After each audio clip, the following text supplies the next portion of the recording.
Hello everyone, Vinita this side. Welcome back to my channel. I hope you all are fit and fine. So today we are going to start class 10 NCRT First Flight chapter number 7 Glimpses of India. So Glimpses of India. Before going to start the chapter, firstly we know about the meaning of Glimpses of India. So the Glimpses of India we can say Bharat की एक झलक. So, this lesson consists of three parts. Glimpses of India chapter तीन भागों में बांटा हुआ है. Three three parts. First one is a baker from Goa. Second one is Korg, and third one tea from Assam. So इन तीनों भागों को हम अलग अलग सेक्शंस में completely समझेंगे. एंड सबसे पहले हम लोग ग्लिम्पसेस ऑफ इंडिया का part 1 means baker from Goa के बारे में देखेंगे. So a baker from Goa means Goa से एक baker. So let's start with the glimpses of India part 1 means a baker from Goa. Okay, so first of all, before started it, I just want to clear one thing to you.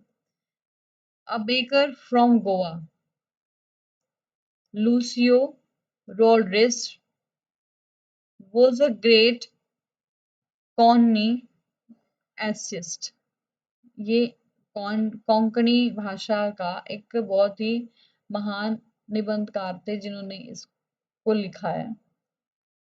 He wrote several articles in English and Konkani to various periodicals and magazines. उन्होंने बहुत सारे English के articles लिखे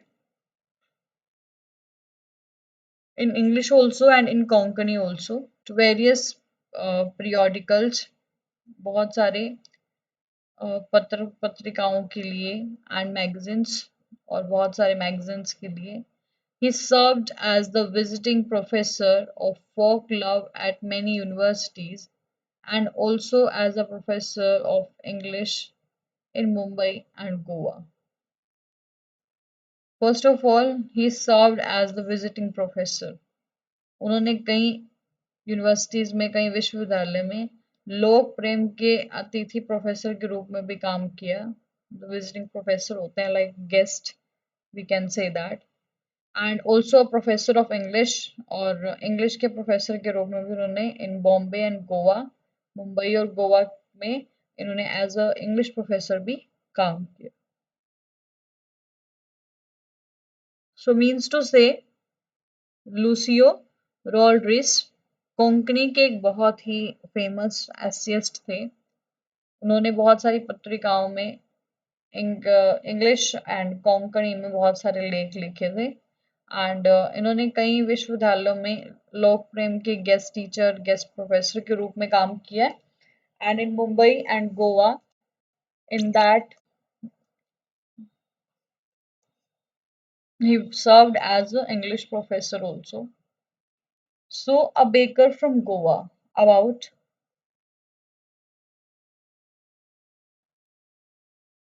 a baker from Goa. So before started it, we just have a look. So a baker from Goa revolves around the relevance of a baker in the Goan culture, which dates back to the time when Portuguese ruled over the city of Goa. The Portuguese may have felt, but the bread makers continue to have an inevitable stature. In his story, the author recalls his childhood days and their excitement on seeing the baker. They were enthusiastic to the point that they would run to him as soon as they woke up without even brushing their teeth. So, baker from Goa revolves around the relevance of a baker in Goan culture, which dates back to the time when Portuguese ruled. Means a baker from Goa. Goa संस्कृति में एक baker की importance के चारों ओर ये story जो है वो घूमती है जो उस समय की है जब पुर्तगालियों ने गोवा पर शासन किया था. So the Portuguese may have left, but the bread makers continue to have an inevitable stature. कि पुर्तगालियों ने भले ही वो शहर छोड़ दिया हो, लेकिन जो बेकर्स थे ना, उनका जो इम्पोर्टेंस थी ना, उनका जो रोल था, वो ऐसा था कि जिसको कोई कभी भी वी कैन से दैट इनएटिबल कभी भी ना भूलने वाला था. And in this story the author recalls his childhood days. वो अपने बचपन की बातों को याद कर रहा था. And there excitement on seeing the baker. और कैसे उसके मन में एक एक्साइटमेंट थी when he saw the bakers. So they were enthusiastically to the point that they would run to him as soon as they woke up without ever brushing their teeth. वो इतने excited हो जाते थे कि वो जैसे ही उठेंगे वो बिना दांत ब्रश किए हुए ही बेकर्स की तरफ जो है वो भाग जाएंगे. So it was a very big like we can say that craze for that bakers. Okay, so here in the slide we have written already a baker from Goa.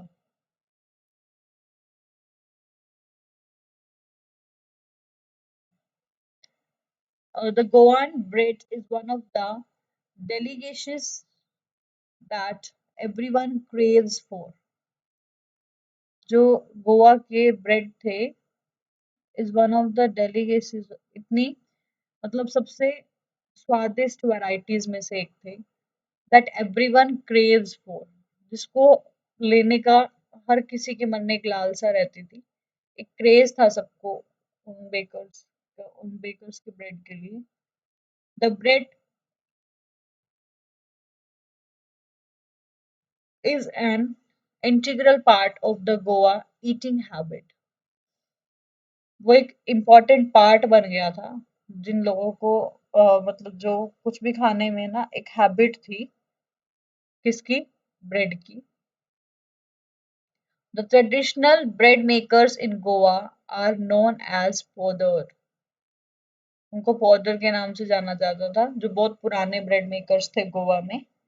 And powder is a wake-up call to all Goans with the honk of their horn installed on their bicycle. जो वो powder होते थे ना, वो सबको उठाने का काम करते थे सभी गोवा वालों को with the honk of किससे वो हॉर्न बजाते थे अपनी साइकिल से. अपनी साइकिल की हॉर्न से वो सबको क्या करते थे अलर्ट कर देते थे कि walk up. It's time for bread. So Podder is someone who is awaited every day for his delicious and steaming hot bread. अब जो यहाँ पे Podder है, we can say that कि अब उसने तो बताया कि वो हमेशा क्या करता था बेल बजाता था और लोग जो हैं वो अपने आप निकल के बाहर आते थे for that bread. So poder is someone who is awaited every day. जिसका हर कोई हर रोज इंतजार करता था for his delicious and steaming hot bread. उसके स्वादिष्ट और स्टीमिंग हॉट ब्रेड के लिए हर कोई सुबह उसका वेट करता था. They come daily in the mornings afternoons and evenings. वो तीनों टाइम आया करता था स्ट्रीट्स में. डेली मॉर्निंग्स में भी आफ्टरनून्स में भी and evenings also. The art of bread making is a legacy which is granted by the Portuguese to Goa.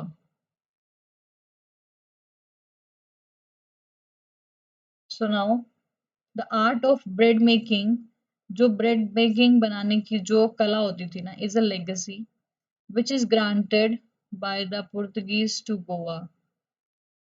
ये एक ऐसी व्यवस्था थी जिसको ग्रांट किया गया था पुर्तगालियों ने गोवा में। द गोवान्स पायो is a culinary masterpiece. We can say that कि गोवा का एक बेकर उस समय की ऐतिहासिक कहानी थी जब गोवा पर कंप्लीटली पुर्तगालियों का शासन था। सो ये कहानी गोवा गांव के उस बेकर की इम्पोर्टेंस के ऊपर है कि लेखक ने कहा है यहाँ पे ऑथर ने कि इसके बारे में बात की और कि कैसे पुर्तगालियों के देश छोड़ने के बावजूद भी बेकर्स का महत्व आज भी उस जगह पर बिल्कुल बरकरार रखा गया है। बेकर्स ऑन पेडल्स को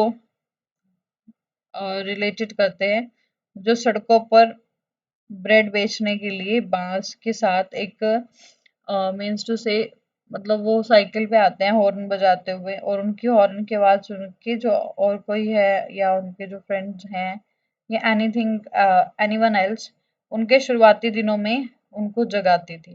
मतलब ये आवाज जो थी ना वो क्या करती थी उनको अलर्ट कर देती थी कि ये देखो ब्रेड वाला आ गया। सो हम बिना मुंह धोए ब्रश किए हम वहां पे उसकी तरफ दौड़ पड़ते थे और घर की जो हमें चाहिए होती थी ब्रेड वो हम खरीदते थे जो मतलब घर के मेंबर्स होते थे हमारे लिए और हम बच्चे उनको बैठ के खाते थे। सो गोवा में किसी भी ओकेजन पे ब्रेड मेकिंग तो एक महत्वपूर्ण जो है वो इम्पोर्टेंट जो है पार्ट है। ठीक है। इन दैट बोल नाम की मीठी रोटी the baker of Goa in the story we come to know that ये रोटी मीठी रोटी शादियों का एक हिस्सा होती थी। महिला अपनी बेटी की सगाई पर सैंडविच तैयार करती थी। उस समय की जो ये ब्रेड थे उससे केक सैंडविच और बहुत सारी चीजें बनती थी। ओके जिन्हें कबाई कबाई के नाम से भी बुलाया जाता था। That was made only with the bakers. Okay for that items we called it kabai. सो कबाई एक तरह की एक लंबी फ्रॉक होती थी जिसकी लंबाई घुटनों से थोड़ा अधिक होती थी। सो उस समय से जो बेकरी का काम है ना वो गोवा में सबसे वी कैन से दैट सबसे हाई रिचुअल मीन्स टू से सबसे ज्यादा पैसा कमाने वाला जो है काम था वहाँ का। And the baker would come every day to deliver the loaves of the और ब्रेड टू द हाउसेस। वो ब्रेड की लोइयां बेचने के लिए आया करता था daily. And he would carry the traditional bamboo staff and its jung jung sound would announce its arrival। एक बांस की एक लंबी सी डंडी होती थी जिसको वो बजाता था ना तो उसकी जंग जंग की आवाज को सुन के अनाउंसमेंट मिल जाती थी सबकी कि that on the street in the street there would be a baker। I hope you will understand this। Nextly we do have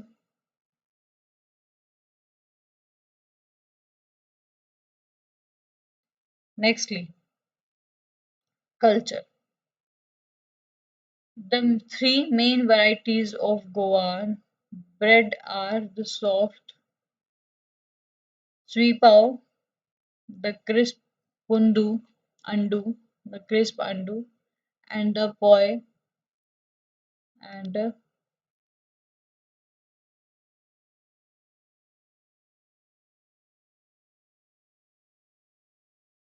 then so three famous varieties for Goans. First one is sweepao, and second one is the crisp undu, and the pole wheat and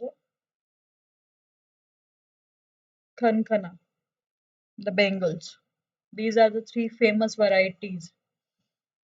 So the bakers used to wear a dress named kabai। जो bakers होते थे ना उन्होंने कबाई पहनी होती थी। That was the name of the dress, which was a single piece long frock। Yeah, so single piece long frock they were wearing. They named as kabai। So which agree which completely reaching out of the knees, जो घुटनों से नीचे की तरफ आती थी. That was the universal uniform for that baker's family, and we called them kabai. But now the bakers used to wear shirts and trousers, लेकिन आज के टाइम में जो bakers है ना वो shirts पहनते हैं, trousers पहनते हैं, which were shorter than full length ones.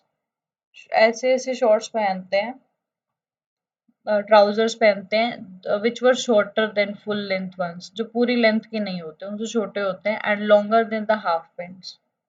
So that was also a culture कि जो trousers होते हैं that was not completely true.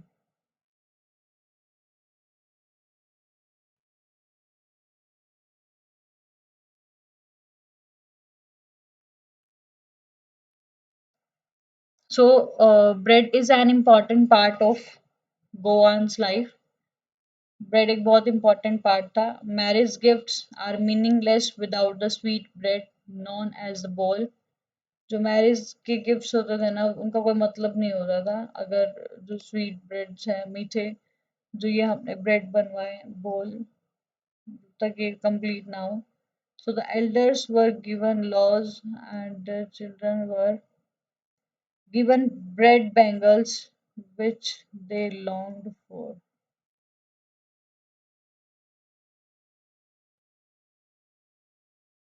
Okay, so according to that, the elders were given loaves and the children were given bread bangles. Okay, so I hope you will understand that bread is very important part and marriage gift are also meaningless without the sweet bread, then known as the bowl. The elders were given laws and their children were given bread bangles. उनको लोइयां बना के दी जाती थी बुजुर्गों को और बच्चों को उससे रिलेटेड बैंगल्स जो है वो बना के दी जाती थी which they longed for जिनकी उनकी बहुत टाइम से इच्छा थी. Then profession.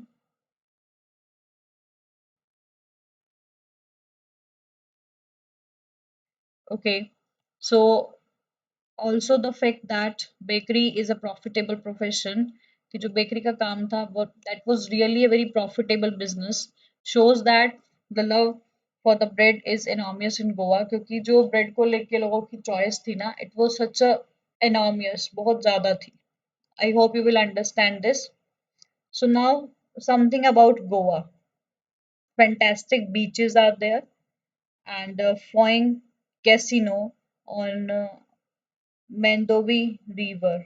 ये कैसीनो बहुत famous है and beaches were there. So Goa lies on the western coast, is known for its endless beaches, stellar nightlife, eclectic seafood, World Heritage listed agriculture. Goa lies on the western coast. वो पश्चिमी तट पर है and it is known for its endless beaches. वहाँ पे बहुत सारे beaches हैं. Slater नाइट लाइफ है जो क्लब्स होते हैं या जो casinos हैं. वर्ल्ड हेरिटेज लिस्टेड इन है.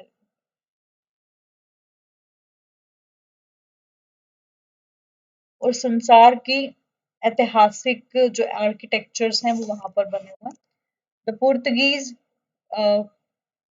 colonial heritage and the diverse local population of Goa have cultivated a unique cultural landscape. अलग ही तरह की खेती हुई थी वहां पर होती थी under the rule of Portuguese. Next, Panaji, the capital city, located. So Panji, the capital city, Panji जो गोवा के capital है, located in the center of overlooks the calm Mandovi river. Mandovi river के सेंटर में है Panaji where the famous floating casinos of Goa are docked. जहाँ से बहुत famous floating casinos जो है जो शिप की फॉर्म में बने हुए हैं वो तैर रहे हैं। And the centre is well connected with an international airport, और जो सेंटर पार्ट है ना वो कनेक्ट करता है कहाँ पे, import international report, yes, so international reports too, yes good. सो पणजी में कसिनोज वगैरह हैं, and the centre is well connected with an international airport, और जो सेंटर है गोवा का वहाँ पे एक बहुत ही फेमस इंटरनेशनल एयरपोर्ट है। एंड रोड्स हैं and trains run from north to south part of Goa, और ट्रेन्स भी हैं जो नॉर्थ से साउथ पार्ट की तरफ जाती हैं। आई hope you will understand this. Nextly, a former Portuguese colony, Goa, a former Portuguese colony, एक पूर्व पुर्तगालियों की colony Goa, is also fondly known as Rome of the East. उसे ईस्ट का रोम भी बोला जाता है। Goans have a particular fondness for performing arts, which is very distinct from the other states of India. Goa में बहुत सारे पर्टिकुलर ऐसी चीजें हैं, sadness,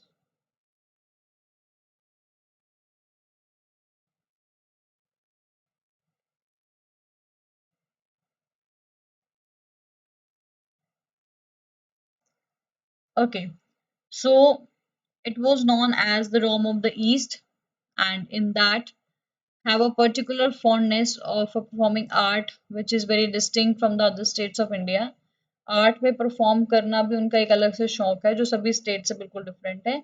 so Goan art forms consist of Fugdi, Dhalo and Kunbi that date back to Portuguese era in Goa. So these are some arts that was completely done in that Goa and ruled by Portuguese in the past. This region is famous for fusion of European and Indian culture and beauty. पुर्तगालियों का past में उस पे वहां पे rule था, और वो जो रीजन है, वो जो क्षेत्र है, is famous for fusion of European and Indian culture and beauty. सबका सबकी झलक वहां देखने को मिलती है, European and Indian culture and beauty also. The western Ghat running through the region makes it lush for wildlife and flora too.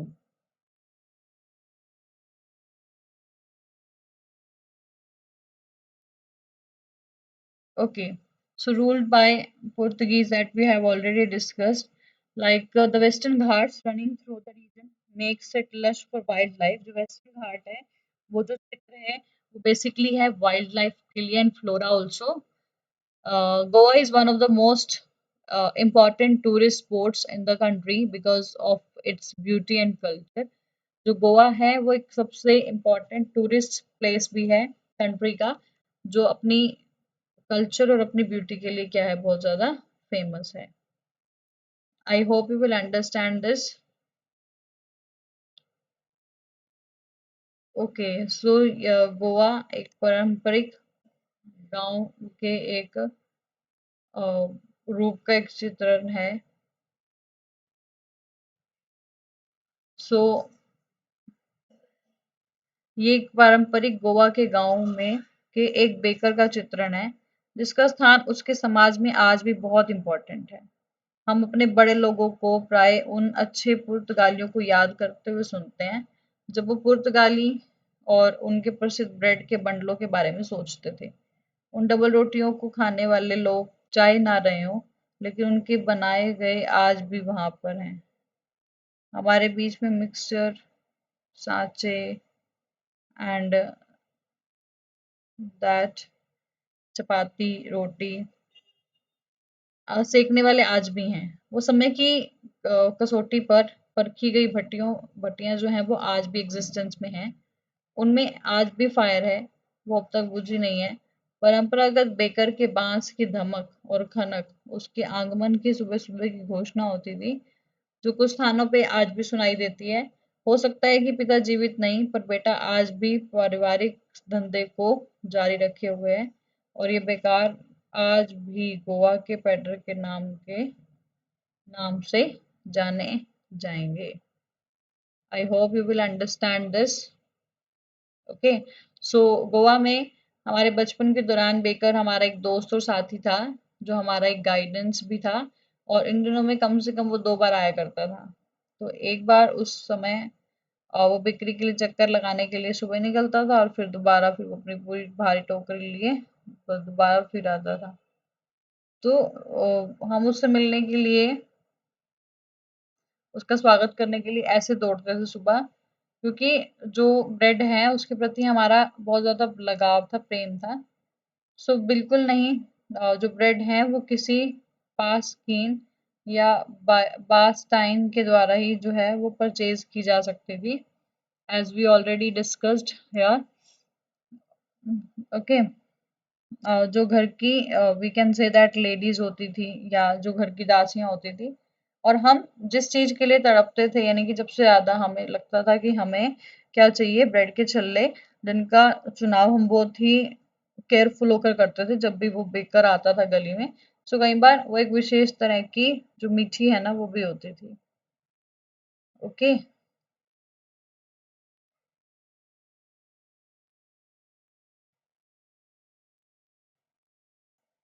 Okay. So I hope you will understand that Goa is famously known as the Rome of the East, and their art were also very much famous, and for their culture and beauty also it was famous. And we can say that it is a very important tourist spot in the country because of its beauty and culture. And seriously, it was there. Carnivals were also arranged. So these are some basic things that was very important in that part. I hope you will understand it. Do you have any confusion? Okay. So if you want to know anything, so thank you. Have a nice day. In next video, we will go through with the next part.